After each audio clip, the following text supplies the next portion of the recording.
1 கொரிந்தியர் 12:1-2. அன்றியும் சகோதரரே, ஆவிக்குரிய வரங்களை குறித்து நீங்கள் அறியாதிருக்க எனக்கு மனதில்லை.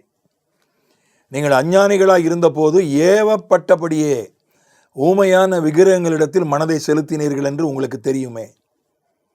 ஏவப்பட்டபடியே விக்கிரகங்களிடத்தில் மனதை செலுத்தினீர்கள். வரங்களை பற்றி ஆரம்பிக்கிறான். ஆவிக்குரிய வரங்களை குறித்து என்று ஆரம்பித்து விட்டு நடுவில் இதை ஏன் சொல்லணும்? ஏவப்பட்டபடியே விக்கிரகங்களிடத்தில் மனதை செலுத்தினீர்கள்னு சொல்லி அடுத்த காரியமாக ஏன் அதை சொல்லணும்? வரங்கள் எப்படி செயல்படும்? எனக்கு கொஞ்சம் சில வரங்கள் வேலை செய்யுது. சிலர் என்கிட்ட வந்து கேட்பாங்க, எப்படி வரம் வேலை செய்யுது எனக்கு சொல்லுங்கள், சத்தம் கேட்குமா, படம் தெரியுமா, அப்படிலாம் வந்து கேட்பாங்க. நான் அதில் ஒரு சின்ன பகுதியை இப்போ சொல்கிறேன். ஏவப்பட்டபடியே ஒருவன் எப்படி ஒரு விக்கிரக கோயிலுக்கு போகணும், ஒரு விக்கிரகத்தை வணங்கணும்னு மனசில் அவனுக்கு ஒரு தூண்டுதல் வருதோ, அதே போலத்தான் பரிசுத்த ஆவியினால் ஒரு தூண்டுதல் வரும். ஒரு வார்த்தையை பேசணும் அல்லது ஒரு காரியத்தை செய்யணும் என்று பரிசுத்த ஆவியினால் தூண்டுதல் வரும். வரங்கள் அப்படி தான் வேலை செய்யும். நான் ஒரு சின்ன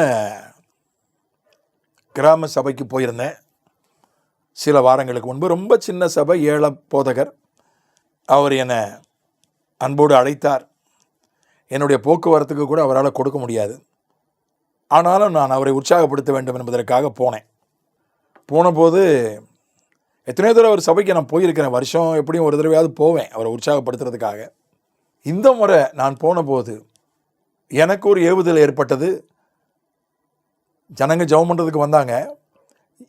எனக்கு ஒரு ஏவுதல் ஏற்பட்டது. ஒருத்தங்க தலையில் கை வச்சு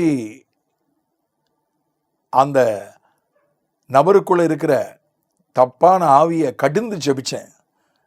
அப்படியே கீழே விழுந்துட்டாங்க. அவங்களுக்குள்ளே இருக்கிற அசுத்த ஆவி வெளியே போயிடுச்சு.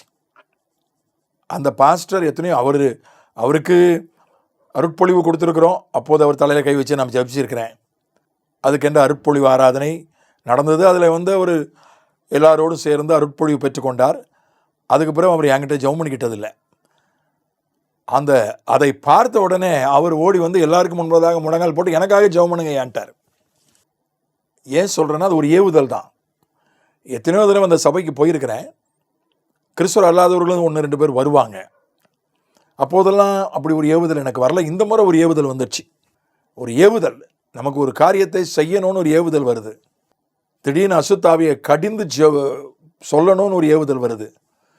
சில நேரங்களில் ஒரு காரியத்தை செய்யணும்னு ஒரு ஏவுதல் வருது. வியாதி உள்ளவர்களுக்காக ஜெபிக்கணும்னு ஒரு ஏவுதல் வருது. இதுதான் வரம் இப்படி தான் வேலை செய்யுது.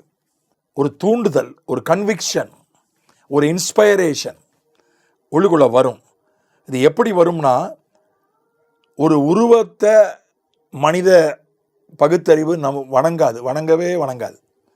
ஒரு உருவத்தை இதான் கடவுள் என்று ஏற்றுக்கொள்ளாது, கடவுள் என்று நம்பாது. அவன் ஒரு மனிதன் ஒரு உருவத்தை கடவுள் என்று நம்பி ஒரு காரியத்தை செய்கிறான், ஒரு இடத்துக்கு போகிறான் என்றால் அவனுக்குள்ளே ஏதோ ஒரு ஆவியினுடைய தூண்டுதல், ஏவுதல் இருக்கிறது என்று திட்டமா 12:2 சொல்கிறது 1 கொரிந்தியர். அதே போலத்தான் வரங்களும். அதில் வேற ஆவி, தப்பான ஆவியின் தூண்டுதல், இதில் பரிசுத்த ஆவியின் தூண்டுதல். நாம் வந்து லூக்கா 2ஆம் அதிகாரம் 27ஆம் வசனத்தில் ஒரு சம்பவத்தை படிக்கிறோம்.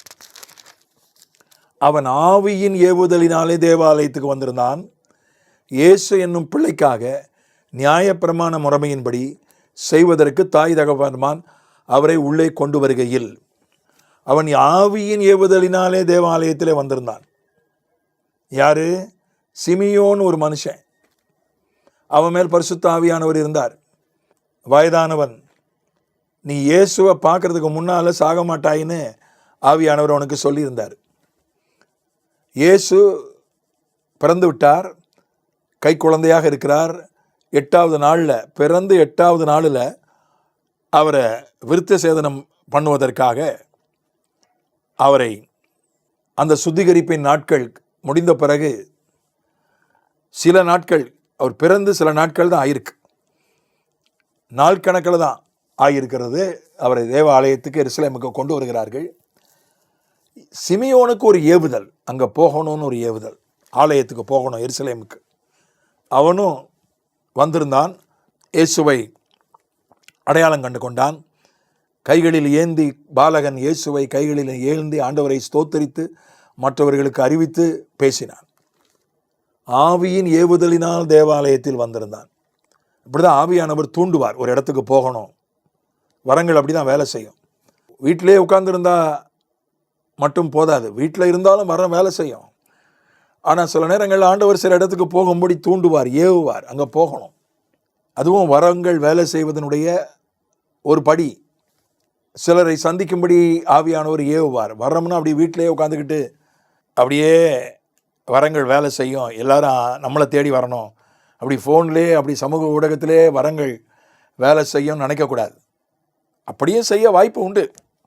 ஆனால் ஆண்டவர் எங்கே நம்மளை ஏவுகிறாரோ, அது மிஷனரி தளமாக இருக்கலாம், அது கிராமமாக இருக்கலாம், அது அங்கே போய் பிரசங்கம் பண்ணாலே நமக்கு ஆபத்து என்று சொல்லக்கூடிய இடமா இருக்கலாம், கடினமான ஒரு மனிதனை போய் பார்க்கும்படி ஆண்டவர் ஏவலாம். அவர் அந்த ஏவுதலின்படி நம்ம செயல்படும் போது தான் வரக்கிரியை செய்யும். ஆகவே பரிசுத்த ஆவியானுடைய ஏவுதலின்படி செயல்பட்டு வரங்களை நாம் செயல்பாட்டுக்குள் கொண்டு வருவோமாக. ஆமென்.